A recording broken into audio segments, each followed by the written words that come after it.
अस्सलाम वालेकुम रहमतुल्लाहि व बरकातुहू। Exercise 7B intermediate level. तो इससे पहले जो क्वेश्चंस हैं वो बेसिक लेवल्स में थे। अब जो 7 के बाद जो स्टार्ट हो रहे हैं ये इंटरमीडिएट लेवल है, इसके बाद एडवांस लेवल स्टार्ट होगा। Question 7A, the nth term of a sequence is given by 2n² + 1। Right down the first 4 terms of the sequence.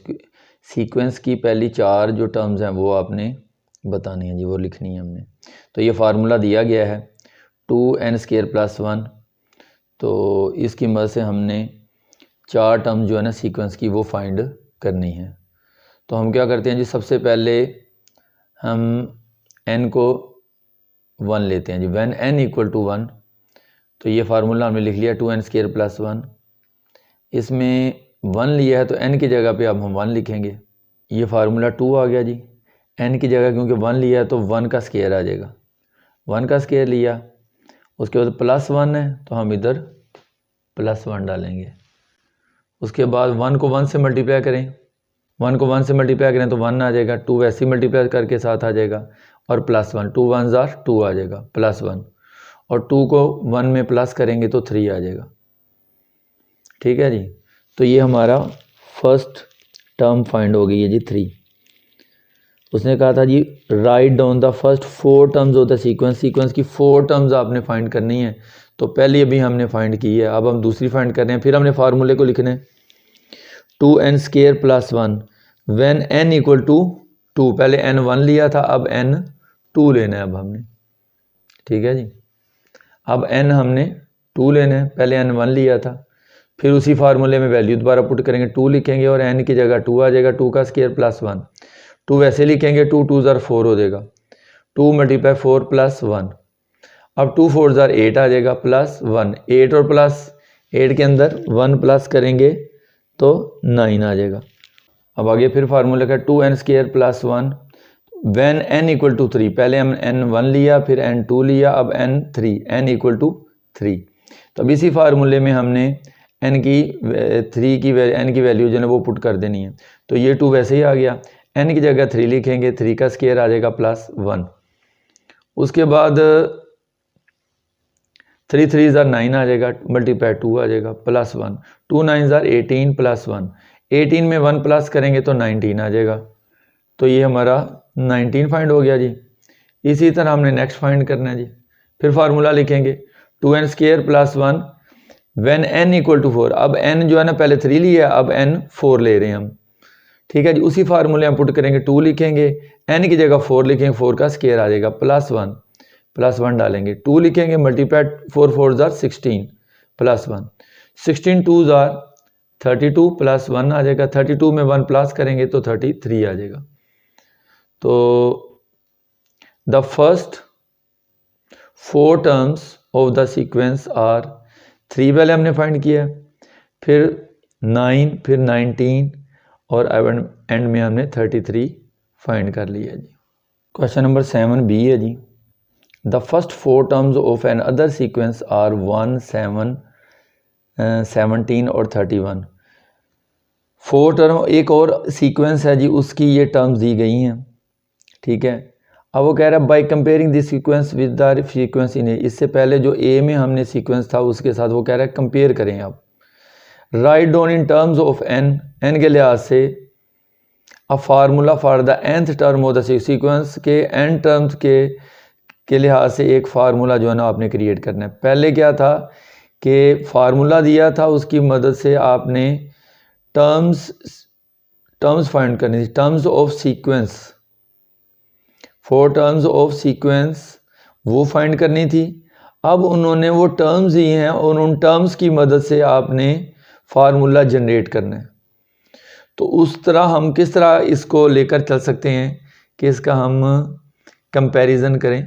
यहाँ पे 1 है और जो पिछले ए में हमने किया है तो वहाँ पे टर्म जो थी वो 3 थी, वहाँ 3 थी, यहाँ पे 1 है। तो 3 और 1 में डिफरेंस जो है ना वो 2 का है। उसके बाद यहाँ 7 है और जो पिछला हमने ए पार्ट किया उसमें 9 है, तो 9 और 7 में भी डिफरेंस 2 का है। उसके बाद यहाँ पे 17 है टर्म्स और वहाँ पे 19 है, और 17 और 19 में डिफरेंस भी 2 का है। यहाँ पे 31 है और पीछे ए में, क्योंकि वो कह रहा है कंपैरिजन करना है आपने, तो 31 है, वहाँ पे 33 थी, तो 31 और 33 में भी डिफरेंस 2 का है। तो मतलब सारी टर्म्स और पिछली टर्म जो हमने की हैं इन दोनों में जो डिफरेंस है वो 2 का है। ठीक है जी। अब हम इस चीज़ को आगे लेके चलते हैं। By comparing this sequence with the sequence in A, write down in terms of n a formula for the nth terms of the sequence.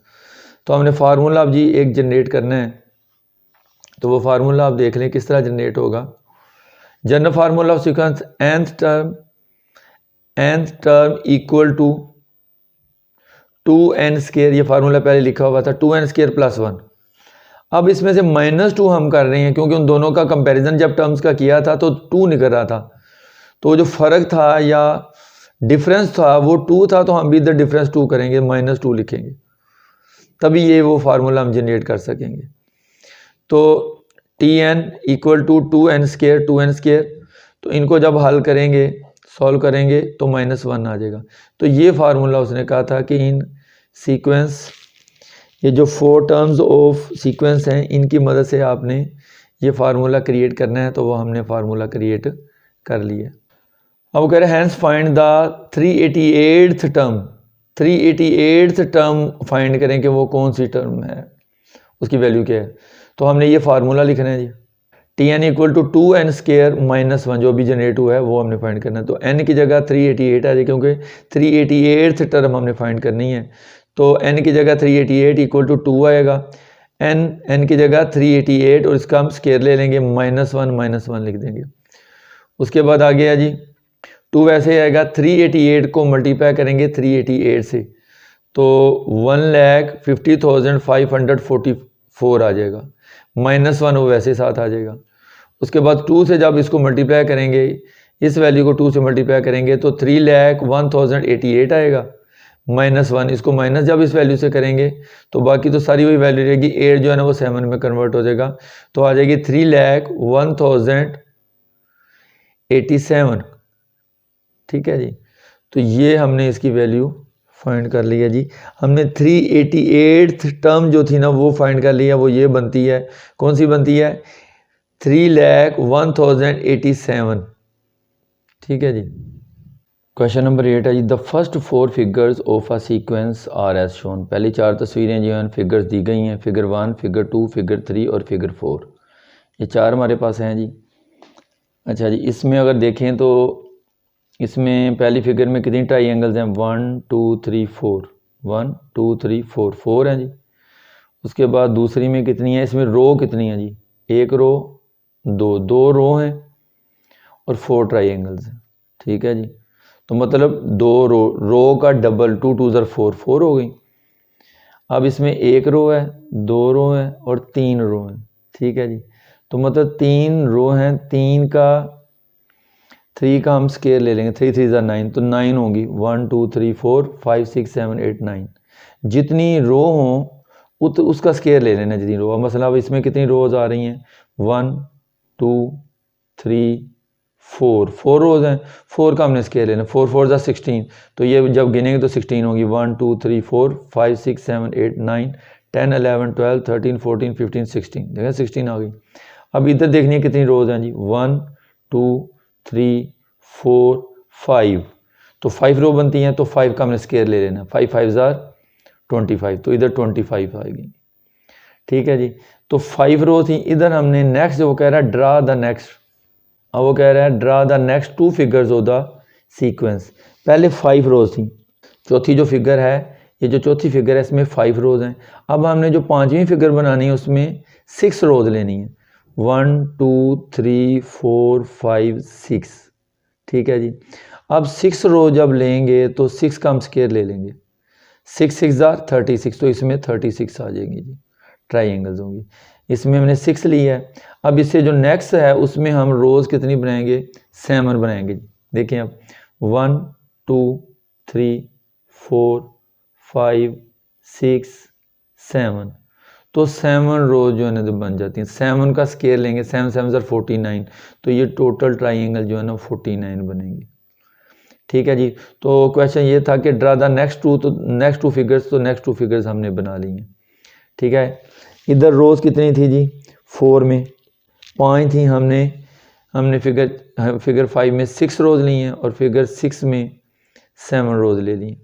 ठीक है जी, ये हमने कंप्लीट कर लिया जी। तो आपने रोज़ बढ़ाते जाना है और रोज़ का स्केयर ले लेना है। उसके बाद क्वेश्चन नंबर 8 है जी, वो देख लें। वो कह रहा है कंप्लीट द टेबल, ये टेबल जो है ना इसको कंप्लीट करना है। फिगर नेम है जी 1 2, figure 1, figure 2, figure 3, figure 4, figure 5, figure 6, इस तरह अनलिमिटेड इन्फिनिटी तक चलता जाएगा। उसके बाद नंबर ऑफ स्मॉल ट्राइंगल्स, तो ये 4 है। पहली जो फिगर थी उसमें 4 ट्राइंगल थी, दूसरी फिगर्स में 9 थी। तो इसमें हो क्या रहा है कि हमने 1 प्लस करना है जी। इसमें अगर हम 1 प्लस करते हैं, 1 प्लस करते हैं तो 2 आ जाता है। तो 2 का हमने स्केयर लिया, 2 2 ज़र 4। ठीक है जी। इसी तरह इसमें 1 प्लस करते हैं तो 3 आ जाता है, 1 प्लस करेंगे तो 3, तो 3 का स्केयर ले लेंगे, इधर भी 2 का स्केयर, 3 3 ज़र 9 आ गया। तो स्मॉल ट्राइंगल्स 9 बनेंगी। इधर भी ऐसा ही है जी, आप 1 जो है इसमें लेते जाएंगे, ये समझाने के लिए जी। 4 का स्केयर, तो 4 का स्केयर 16 आ गया। अब इसी तरह सारा होगा जी। 4 में एक 1 प्लस करेंगे तो 5 5 5 ज़र 25, 6 में 5 में एक 1 प्लस करेंगे 6 आ जाएगा, 6 का स्केयर लेंगे 6 6 ज़र 36। तो ये नंबर ऑफ ट्राइंगल्स हैं, स्मॉल ट्राइंगल्स। उसके बाद 6 है, 6 में 1 प्लस करेंगे 7 आ, 7 का स्केयर लेंगे 7 7 ज़र 49। तो मतलब एक आपने प्लस करते जाना है।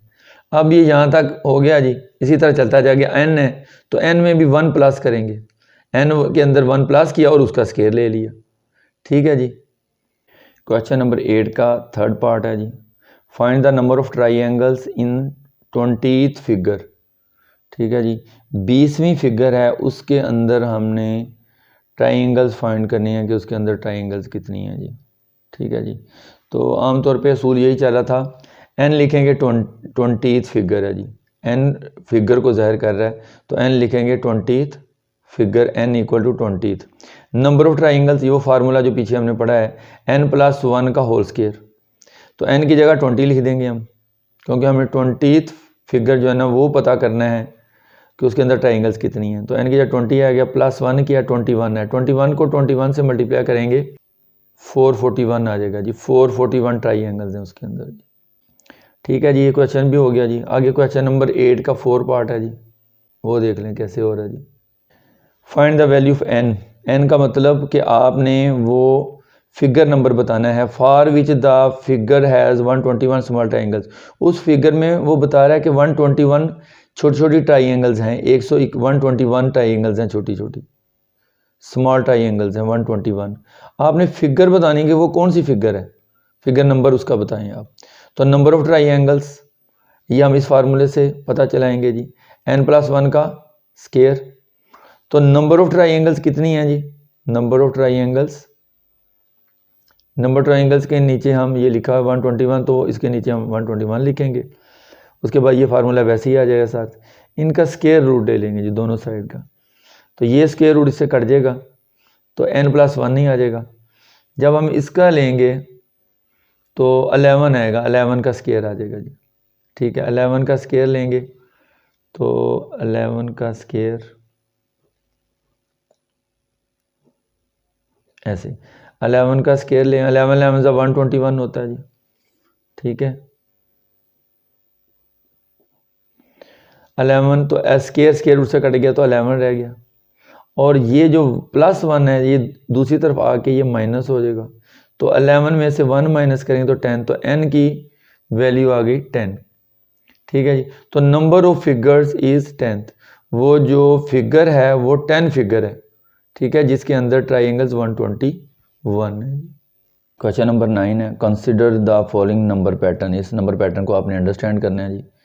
अच्छा जी, इसमें 4 इक्वल टू 1 मल्टीप्लाई 4 1 ज़ार 4, 5 2 ज़ार 10, 6 3 ज़ार 18, 7 4 ज़ार 28। ठीक है, इसमें देखें, इसमें ये 4 एक नंबर इधर से बढ़ रहा है और एक नंबर इधर से बढ़ रहा है। ये 1 था तो 2 हो गया, 2 है तो 3 हो गया, 3 है तो 4 हो गया। तो इधर भी 4 से 5, 5 से 6, 6 से 7। ठीक है जी। तो इसमें इस पैटर्न से हमें आराम से समझ आ सकती है कि हमने फाइंड कौन सा करना है जी। आगे लिखा हुआ है, ये पैटर्न लिखा हुआ है आगे 208 इक्वल टू के इंटू के प्लस 3। ठीक है, अब क्वेश्चन क्या कह रहा है, क्वेश्चन कह रहा है right down the 6th line in the pattern. Pattern में 6th लाइन आपने फाइंड करनी है। तो वो 6th लाइन फाइंड कैसे होगी, पहले हम फाइंड कर लेते हैं जी 5 और 6। मतलब इधर 4 है, इधर पहले 2 है, 3 है, 4 है, उससे पहले 1 है। ठीक है जी, 1 2 3 4 5।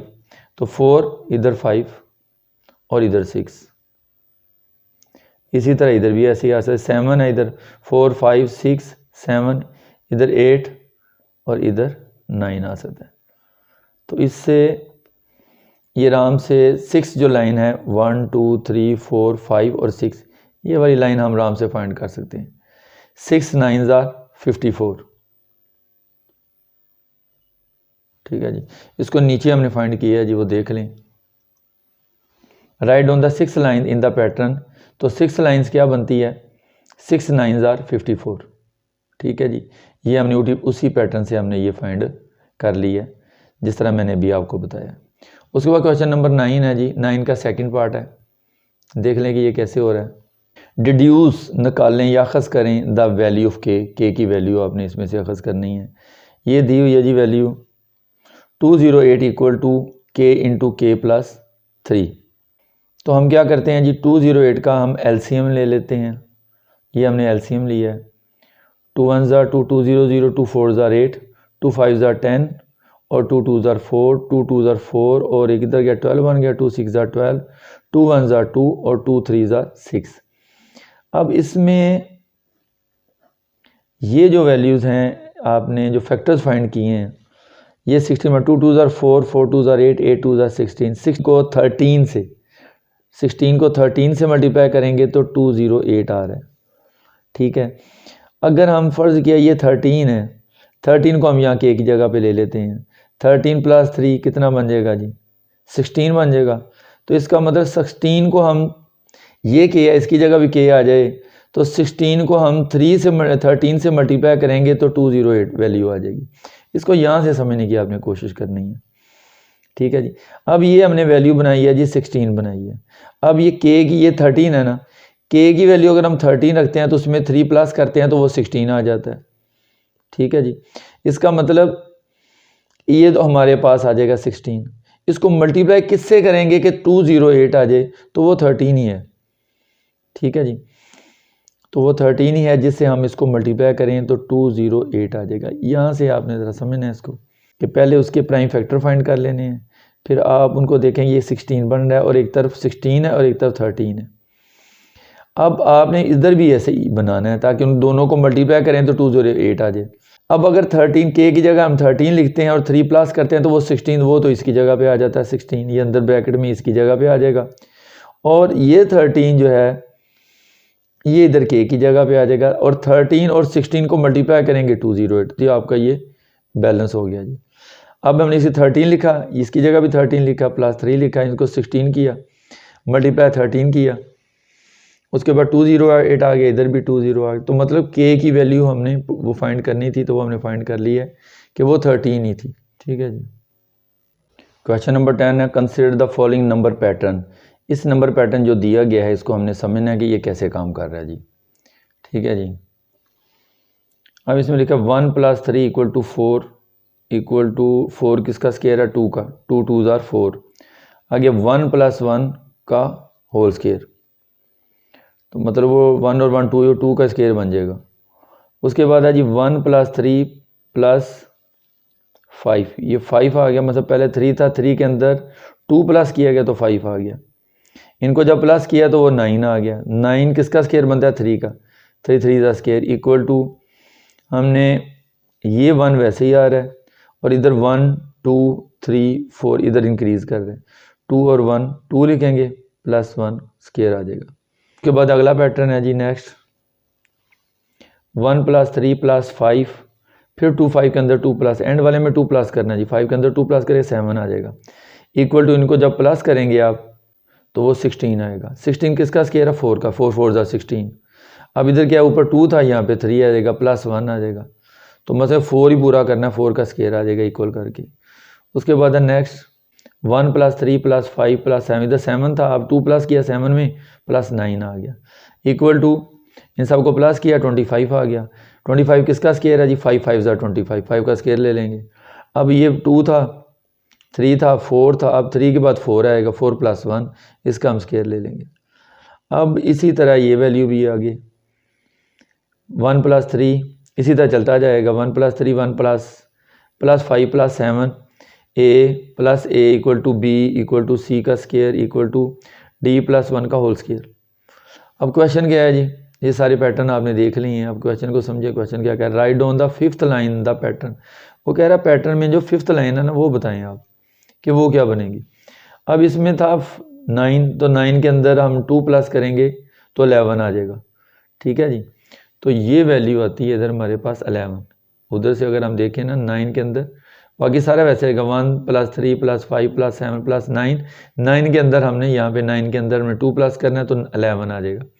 इन सबको जब प्लस करेंगे तो इक्वल आ जाएगा 36। तो 36 किसका स्केयर है? 6 का, 6 6 ज़ा 36, तो 6 का स्केयर ले लेंगे। और ऊपर 4 था, तो 4 के बाद, क्योंकि उससे पहले 3 था, उससे पहले 3 था, उसके बाद 4 आया, 4 के बाद 5 लेना, 5 + 1, तो इधर हम 5 + 1 ले लेंगे, 5 + 1 का होल स्केयर। 5 + 1 6 ही आ जाएगा, तो ये 6 6 का स्केयर। तो ये हमारी नेक्स्ट जो लाइन है 5th लाइन, वो हमने फाइंड कर ली है। अब क्वेश्चन नंबर 10 का सेकंड पार्ट है, given that b = 169, find the value of a, c and d। वो कह रहा है कि b की वैल्यू दी हुई है, a, c और d की वैल्यू फाइंड करो। तो हमने लिखी है b की वैल्यू = 169। उसके बाद और b और c ये हम यहाँ से अखज़ करेंगे जी, ये देखें b और c स्केयर ये आपस में इक्वल हैं जी। यहाँ पे वो कह रहा है b = c स्केयर, ये वैल्यू हम यहाँ नीचे ले लेंगे यहीं से, ठीक है जी। इधर हमने ये वैल्यू ले ली है, b = c स्केयर। b की वैल्यू 169 है, उसकी जगह 169 डाला, c का स्केयर वैसे ही, अगर उन दोनों का स्केयर रूट ले लिया, ये स्केयर स्केयर से कट जाएगा तो c अकेला रह जाएगा। अब ये 169 किसका स्केयर बनता है? 13 का। 13 को 13 से मल्टीप्लाई करें तो 169 आता है, तो मैंने 13 का स्केयर लिया, और स्केयर स्केयर रूट को काट देता है, ये स्केयर स्केयर रूट से कट गया, 13 आज़ाद हो गया, तो c = 13, ये c की वैल्यू फाइंड हो गई है। उसके बाद हमने d की वैल्यू फाइंड कैसे करनी है, वो भी वहीं से हमने वैल्यू निकालनी है जी। तो इधर लिखा हुआ है c स्केयर = d + 1 का होल स्केयर, ठीक है। तो ये भी आपस में वैल्यू इक्वल है, तो इनको हम नीचे लिखेंगे इक्वल। ये c स्केयर = d + 1 का होल स्केयर, ये आपस में इक्वल। इसमें से हमें d की वैल्यू मिलेगी, c की वैल्यू हमने निकाली थी 13, तो c की जगह पे 13 का स्केयर आ जाएगा, ठीक है जी। 13 का स्केयर = d + 1 का स्केयर, दोनों का हमने स्केयर रूट ले लिया, ये स्केयर रूट दोनों स्केयर स्केयर रूट से कट जाता है जी, स्केयर 13 आ गया, इधर भी स्केयर स्केयर रूट से कट जाएगा, तो d + 1 आ जाएगा। और जो +1 है इसको जब दूसरी तरफ 13 के पास लेके जाएंगे तो 13 - 1 = 12 है, तो d की वैल्यू 12 आ जाएगी। तो ये हमारा d की वैल्यू भी फाइंड हो गई है। अब हमने b की वैल्यू दी हुई थी, c की फाइंड कर ली, d की भी फाइंड कर ली है।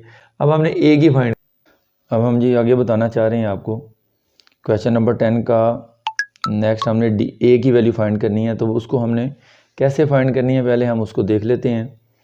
कि आप देखें कि ये 4 और ये स्केयर वाली वैल्यू 4 और स्केयर वाली वैल्यू जो 5 है, इसको प्लस करें तो ये इसके इक्वल आता है 9 के। 3 और ये स्केयर की वैल्यू जो 4 है, इसको प्लस करें 3 और 4 को तो 7 आता है। इसका 2 और 3 को प्लस करें तो ये 5 आता है। उसके बाद 1 और स्केयर वैल्यू 2 को प्लस करें तो 3 आता है। मतलब इसको और इसको प्लस करने से ये आ रहा है, इसको और इसको प्लस करने से 5 आ रहा है, मतलब उसके बराबर है। इन दोनों को जब प्लस करें तो वो इसके इक्वल है, इन दोनों को जब प्लस करें तो वो इसके इक्वल है। इसी तरह ये जो d है, इसको c के साथ प्लस करें तो वो a के इक्वल आता है, ठीक हो गया जी। मतलब ये d और c, जिस तरह ये 4 और 5 इन दोनों को प्लस करो तो 9 के इक्वल आता है, 3 और 4 को प्लस करो तो 7 के इक्वल। इसी तरह ये आपने समझना है कि d को c में प्लस करेंगे तो वो a के इक्वल आएगा, ठीक है जी। अब इसी चीज़ को लेते हुए कि ए जो है वो सी और डी के इक्वल है। ये हमने आगे फार्मूला खुद अप्लाई करना है और वैल्यू पुट करनी है। A equal to C plus D, ये उसी से मैंने निकाला जी, A equal to C plus D. अब ए की वैल्यू, ए वैसे हमने फाइंड करना है, सी की वैल्यू हमने पीछे फाइंड की है वो 13 आ गई है, डी की वैल्यू हमने 12 फाइंड की है। इन दोनों को प्लस करेंगे तो 25 है, तो ए की वैल्यू हमारी 25 आ गई है। तो हमने सी की भी निकाल ली, डी की भी निकाल ली और ए की भी वैल्यू फाइंड कर ली है। ठीक है जी। अब हमने क्वेश्चन नंबर 11 की तरफ आते हैं जी। क्वेश्चन नंबर 11 क्या कह रहा है वो देख लें। A restaurant has only small square tables, छोटे छोटे स्मॉल स्क्वायर टेबल्स हैं, that can be joint and to form a large long table, जो उनको आपस में मिलाते हैं तो लंबा टेबल बन जाता है। Each small square table can seat only one person on each side, एक साइड पे सिर्फ एक बंदा बैठता है जी, एक साइड पे सिर्फ एक बंदा बैठता है। Study the diagram below and complete the tables 1 and 2 that follow. 1 और 2 टेबल जो नीचे दिए गए हैं उनको हमने फिल करना है। इधर देख लें, बस जो उन्होंने पैटर्न दिया है कि टेबल्स पड़े हुए हैं, उसमें ये टेबल है, एक टेबल है उसमें 4 है, 1 2 3 4। ठीक है जी। तो मतलब कि 4 आदमी उसके अंदर एक टेबल पे बैठ सकते हैं। अब जब 2 टेबल होंगे तो कितने आदमी बैठेंगे, 1 2 3 4 5 6, मतलब पहले एक था तो 4 थे, अब 2 टेबल हुए हैं तो 6 हो गए हैं, 2 का इजाफा हो गया। अब 3 टेबल होंगे तो हम गिनते हैं कितने हैं जी, 1 2 3 4 5 6 7 8, तो इसमें 8 हो गया। तो पहले 6 थे, अब एक टेबल बढ़ा है तो हर टेबल के बढ़ने से 2 का इजाफा हो रहा है, 2 आदमियों का इजाफा हो रहा है। तो पहले में 4 थे, दूसरे में 6, फिर 8 हो गए। अब 4 टेबल होंगे तो 10 आदमी बैठेंगे, ये 4 ये और 4 8 और 9 और 1 10, तो मतलब कि हर दफ़ा 2 का इजाफा हो रहा है। ठीक है जी। तो इसके लिए हमने आगे टेबल जो है ना उनको फिल करना है। ठीक है जी, वो देख लें कि वो टेबल किस तरह हम फिल करते हैं। ये नंबर ऑफ़ पीपल्स हैं जी, नंबर ऑफ़ पीपल 4 6 8 10 12 14 है। आगे नंबर ऑफ़ टेबल्स, हमने टेबल जो है ना वो फाइंड करने हैं कि टेबल किस तरह हम मालूम कर सकते हैं। तो ये जो नंबर ऑफ़ पीपल हैं इनको हर दफ़ा आपने 2 से माइनस करना और 2 से डिवाइड करना है। तो मैंने नंबर ऑफ़ पीपल्स को 2 से माइनस किया और 2 पे डिवाइड किया, तो 4 में से 2 माइनस किए तो 2 आ गए, तो 2 को 2 से डिवाइड करेंगे तो 1 आ जाएगा। तो नंबर ऑफ़ टेबल, एक टेबल होगा उसके ऊपर 4 लोग बैठे होंगे। ठीक है जी, हमने देखा भी है। उसके बाद फिर नंबर ऑफ़ पीपल को माइनस करना है 2 से और 2 से डिवाइड करना है। तो 6 को 2 से डिवाइड करेंगे 4 आएगा, 4 को 2 से डिवाइड करेंगे तो 2 1 2, 2 2 4, तो आपके 2 आ जाएंगे। ठीक है जी। तो 2 टेबल होंगे तो 6 पर्सन्स बैठेंगे उधर। इसी तरह आपने 8 में से 2 को माइनस करना है, 2 से डिवाइड करना है, तो 8 में से 2 6 आ गया, 2 को 6 से डिवाइड करेंगे तो 3 आ जाएगा, तो 3 टेबल्स आ जाएंगे। इसी तरह 10 में से 2 को माइनस करना है, 2 से डिवाइड करना है, तो 10 से 2 को 8 आ गया, तो 8 को 2 से डिवाइड करेंगे तो 4 टेबल्स आ जाएंगे।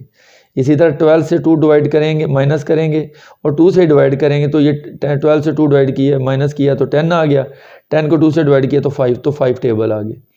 इसी तरह 14 पर्सनस हैं, पीपल हैं, 14 में से 2 माइनस किया, 2 से डिवाइड किया तो ये आ जाएंगे जी 12, 14 से 2 माइनस किया तो 12, 12 को 2 से डिवाइड करेंगे तो 6 आ जाएगा। तो 6 टेबल जो है ना वो हो जाएंगे जी, हम मालूम कर लेंगे। इसके बाद वो कह रहा है number of peoples, number of peoples हैं जी, नंबर ऑफ़ टेबल, ये नंबर ऑफ़ टेबल देंगे, इनसे नंबर ऑफ़ पीपल फाइंड करने हैं आपने। अच्छा, ये फार्मूला इधर दिया गया, इधर ही फार्मूला दिया गया था, उस फार्मूले की मदद से हमने ये फाइंड किया कि n-2 डिवाइडेड बाई 2, तो ये सारा इसी से फार्मूले की मदद से प्रूव हुआ है जी। अब ये फार्मूला 2n + 2, तो n जो वैल्यू है वो ऊपर वाली वैल्यू आएगी, वो n की जगह पे आएगी 2 1 2 1 2 + 2 4 हो जाएगा, 4 आ गया, नंबर ऑफ़ पीपल 4। अब पहले टेबल थे, पहले लोग थे और हमने टेबल मालूम किया। अब टेबल हैं तो उनसे हमने लोग, एक टेबल पे कितने लोग आएंगे, 2 टेबल पे कितने लोग आएंगे, अब हमने इस फार्मूले की मदद से ये फार्मूला जनरेट किया, तो नंबर ऑफ़ पीपल इस फार्मूले की मदद से हम फाइंड कर सकते हैं। तो मतलब 1 लिखा, इधर 1, ये 2 है तो n की जगह 1 आया, टेबल जो है ना n की जगह लिखनी है, तो 2 लिखेंगे n की जगह, तो 2 इधर आ जाएगा, 2 2 2 4, 4 में 2 प्लस करेंगे 6, तो 6 लोग बैठेंगे जी। 2 टेबल होंगे तो 6 लोग बैठेंगे। इसी तरह 3 है तो n की जगह पे 3, ये n की जगह 3 लगाएंगे, 3 2 6, 6 हो गया, 6 में 2 प्लस करेंगे 8, तो 8 लोग होंगे 3 टेबल पे, 8 लोग होंगे। इसी तरह 4, n की जगह पे 4 हम अप्लाई करेंगे तो 4 आ जाएगा, 2 4 8, 8 और 2 10, तो 10 आ जाएंगे लोग 4 टेबल्स पर। इसी तरह 5 हैं जी, 5 टेबल्स हैं, n की जगह पे हम 5 लिखेंगे, 5 2 10, 10 में 2 प्लस करेंगे 12 आ जाएगा, तो 12 लोग होंगे 5 टेबल के ऊपर। इसी तरह जी 6 है, 6 टेबल्स हैं, n की जगह पे 6 लिखेंगे, 6 को 2 से मल्टीप्लाई करेंगे 2 से, 6 2 12, 12 में 2 प्लस करेंगे 14 आ जाएगा, तो 14 लोग होंगे 6 टेबल्स के ऊपर। तो इस तरह हमने ये दोनों टेबल जो है ना वो कंप्लीट कर लिए हैं।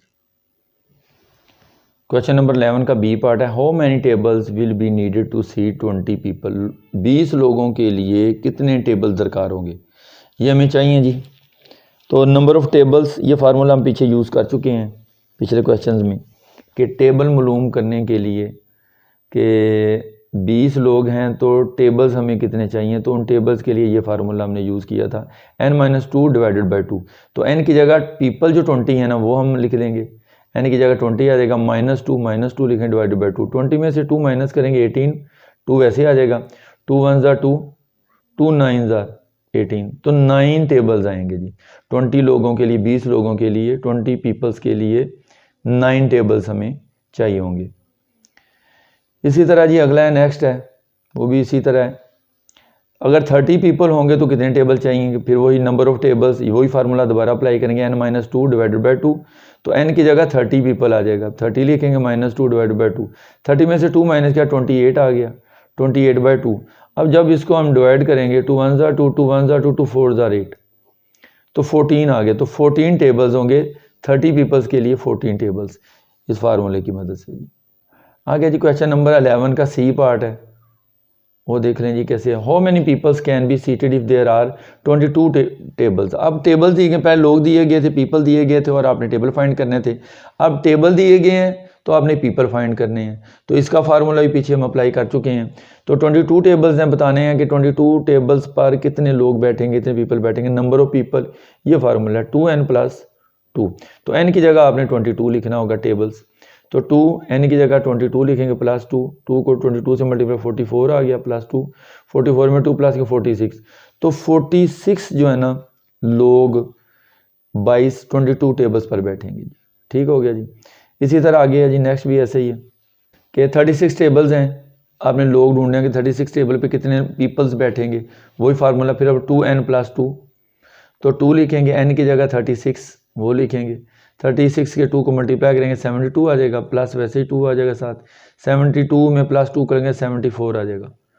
तो ये हमारे, ये हम इतने लोग जो 74 लोग होंगे वो 36 टेबल पर बैठेंगे। Question number 12, the diagram shows a line segment A B, ये और ये बी, ऑन विच 18 पॉइंट्स हैं जी, ये पॉइंट 1 पॉइंट 2 इसी तरह सारे इसके अंदर, और 17 और 18 पॉइंट्स आर मार्क्ड, उनके निशान लगाए गए हैं 18 मार्क्स फिगर 1 में। आगे जी number 1, study the diagram below and complete the table that follows. ये फिगर 2 बनी है जी, ये फिगर 3 बनी है, ये फिगर 4 बनी है और ये फिगर 5 है जी। अब वो टेबल नीचे दिया गया है, study the diagram below, diagram नीचे देखनी है, and complete the table that follows, table को कंप्लीट करना है जी। इसमें number of points on the line segments A B including the point A and B, उसमें ए और बी भी शामिल हैं, तो नंबर ऑफ पॉइंट्स बताए गए हैं कि कितने नंबर ऑफ पॉइंट्स हैं, ये टेबल में ये बताया गया है। Number of possible line segments, कि उसमें लाइन सेगमेंट जो है ना वो बताई गई हैं, कि वो ये आपने साबित करनी है कि कैसे बनती हैं, वो हमने बनानी है, ये दी हुई हैं और ये हमने बनाई हैं, ठीक है जी। अब ये कैसे आ रही हैं लाइन सेगमेंट्स, वो देख लें। आपने 2 लेना है जी, ये वाला 2 इधर आएगा, मल्टीप्लाई, फिर ब्रैकेट, फिर यही 2 -1 डिवाइडेड बाई 2।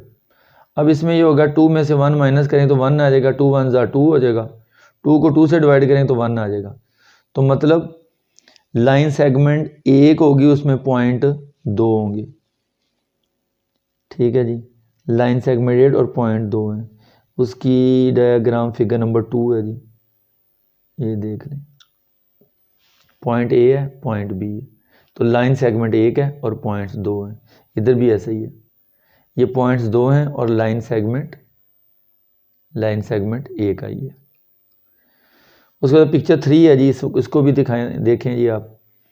पहले तो ये देखें, 3 लेना है आपने, मल्टीप्लाई इंटू 3 - 1 डिवाइडेड बाई 2। अब 3 में से 1 माइनस करेंगे तो 2 आ जाएगा। 2 को 3 से मल्टीप्लाई, 2 3 6, 6 को 2 से डिवाइड जब करेंगे तो 3 आ जाएगा। तो मतलब पॉसिबल सेगमेंट जो है ना वो 3 बनते हैं। आप फिगर 3 में देख लें कि 3 बन रहे हैं या नहीं बन रहे। फिगर 3 में अब इधर से लेकर इधर 1, इधर से इधर 2 हो गया, और इधर से लेकर इधर एंड तक 3 बन गए। तो ये सही है जी, 3 हमने बनाए थे और लिखे हुए हैं, 3 ही हैं, ये 3 बने हुए हैं। ठीक है जी, और मैंने आपको फिगर से भी बता दिया। अब हमने बनाने हैं जी आगे, वो देखें जी 4 है। 4 में सेगमेंट्स कितने होंगे वो अभी करके बताते हैं जी आपको। 4 आएगा इधर, मल्टीप्लाई 4 - 1, हर दफ़ा -1 नहीं करना है आपने, डिवाइडेड बाई 2। अब -4 से 1 निकालेंगे, 3 आ जाएगा, 3 4 12 आ जाएगा। 12 को जब 2 से डिवाइड करेंगे तो 6 आएगा। तो 6 सेगमेंट्स बनेंगे। 4 में 6 सेगमेंट्स बनते हैं। कैसे बनते हैं वो देख लें। 6 कैसे बनते हैं, 1 से इधर से लेकर इधर 1, इधर से इधर 2 और इधर से इधर 3। ठीक है जी। अब इधर से लेकर इधर तक 3 4 और इधर से इधर 5 और ए से लेकर बी तक 6। इस तरह 6 बनते हैं। फिर दोबारा देख लें, इधर से इधर ए से P1 1, P1 से P2 2, P2 से B तक 3, फिर ए से लेकर P2 तक 4 और P1 से लेकर B तक 5 और ए से लेकर B तक 6। तो 4 में आपको 6 मिले हैं जी, बाकी भी ऐसे सारे बनेंगे जी। 5 है, 5 इंटू 5 - 1 डिवाइडेड बाई 2। तो 5 में से 1 4 है, 4 को 5 से मल्टीप्लाई किया, 20 है, 20 को 2 से डिवाइड करेंगे तो 10 आ जाएगा, हाफ आ जाएगा उसका, 2 10 20। उसके बाद 6 है, पॉइंट्स नंबर ऑफ पॉइंट 6 हैं, 6 इंटू 6 - 1 डिवाइडेड बाई 2। 6 में से 1 5 आया, 5 6 30, 30 को 2 से डिवाइड किया 15 आ जाएगा। उसके बाद आगे 7 पॉइंट्स हैं जी, तो सेगमेंट्स कितने बनेंगे, 7 इंटू 7 - 1 डिवाइडेड बाई 2। तो 7 में से 1 किया तो 6 आ गया, 6 7 42, 42 से को डिवाइड करेंगे 2 से तो 21 आएगा। तो ये हमारा टेबल जो है ना वो कंप्लीट हो गया जी। ठीक है जी। अब क्वेश्चन 12 का सेकंड पार्ट है वो देख लें। वो कह रहा है what is the total number of possible line segments in figure 1। Figure 1 में पॉसिबल लाइन सेगमेंट्स कितनी हैं, तो उसमें नंबर ऑफ पॉइंट्स हमें गिनने पड़ेंगे, ये कितने हैं वो देख लेते हैं। फिगर 1 में, फिगर 1 में ये फिगर 1 है जी, इसमें ये पॉइंट 1 है, ये पॉइंट 18, ये 18 हो गए, और ये ए और बी ये 20 हो गए, 18 19 और ये 20। तो ये 20 पॉइंट्स हो गए हैं। इसी को लेके हम आगे चलते हैं। तो नंबर ऑफ पॉइंट्स 20 हैं जी। अब 20 इंटू 20 - 1 डिवाइडेड बाई 2। अब 2 1 2, 2 10 20। तो अब 10 आ गया जी इधर, और 20 में से 1 19 आ गया। 19 को जब 10 से मल्टीप्लाई करेंगे तो 190 आ जाएगा। तो पॉसिबल लाइन सेगमेंट्स कितने हो गए, 190। ठीक है जी। तो इसी के साथ हमारा इंटरमीडिएट लेवल कंप्लीट हो गया। अगर आप समझते हैं कि आपको इस वीडियो से फ़ायदा मिल रहा है तो मेरे चैनल को ज़रूर सब्सक्राइब करें। अगर कोई पूछना चाह रहे हैं क्वेश्चन इस हवाले से तो कमेंट सेक्शन में आप लिख सकते हैं जी।